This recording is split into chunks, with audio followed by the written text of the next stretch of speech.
I'm Caprice Thorsen, and I wanted to take just a couple minutes to tell you why I wrote instead of schooling.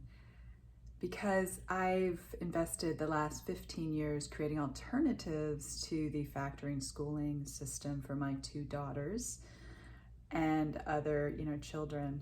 And I haven't spent any time really critiquing it. This book took me 3 years to write. And the reason it took me so long is because I didn't want it just to be like negative, what's wrong with schooling. I really wanted to provide parents with hope and empower them to make the wisest choices they could for their children, because parents are their children's first teachers and they know their kids better than any bureaucrat, even any caring teacher possibly could.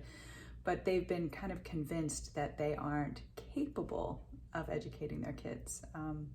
So I decided to unschool my kids when I was pregnant with my first daughter. I was 2 months pregnant and I had this idea, like, what am I going to do for school? And the reason was because I hated school. Now, I hated school, but I was a very good student. So, I went on, I pushed myself through, and I got a bachelor's at the University of Virginia. I got an MBA in finance from Carnegie Mellon. I got a scholarship for the best woman student in finance. But I woke up in my 30s and I realized I had built my life based on society's expectations and values and not on my own. So when I was pregnant with this child, I wanted her, well, I didn't even know at the time it was a boy or a girl. I wanted this child to have the opportunity to get to know who he or she was, what her gifts and talents were, how the world worked. I didn't want this child to wake up in their 30s like I did and start having to rebuild their life because they were like, I was making a ton of money, but I was empty inside. And I think that that's actually pretty typical for most people. So over the course of 15 years, I co-founded a Sudbury school. I started a self-directed learning center in California. I consulted to the Self-Design Learning Foundation in Canada.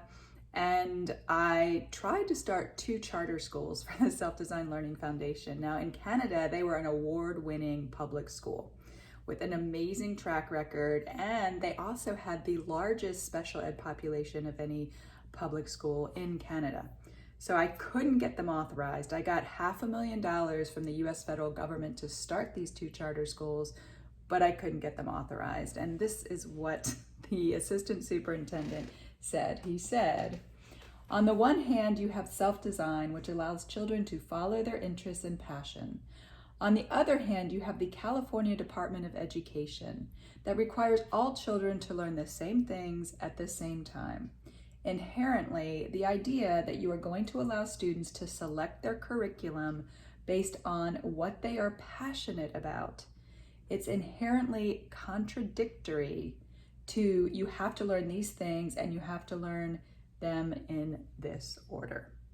So I found out that, there was no way that I was going to get my charter schools authorized because, for one thing, the school district was afraid they would lose a lot of money, but also it was just contradictory to the way the school system was designed. And the superintendent of the school district where I was trying to get them authorized behind closed doors said, Caprice, I can see how self-design teaches kids to love learning, but I have no idea how you're going to cover all the standards.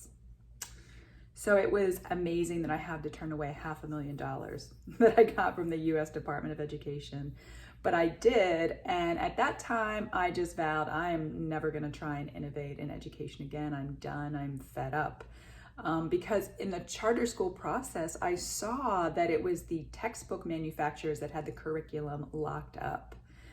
And the testing, companies are making a ton of money. So as I went to all of these school board meetings trying to get, the charter schools authorized, there was not one mention ever of the children's well-being or of learning. It was all about test scores and money.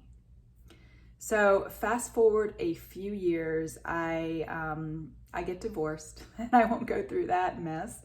But so I moved my 2 daughters and myself to be closer to my father because he is in his 80s, and I wanted them to have some time with him because my mom passed away 9 years ago.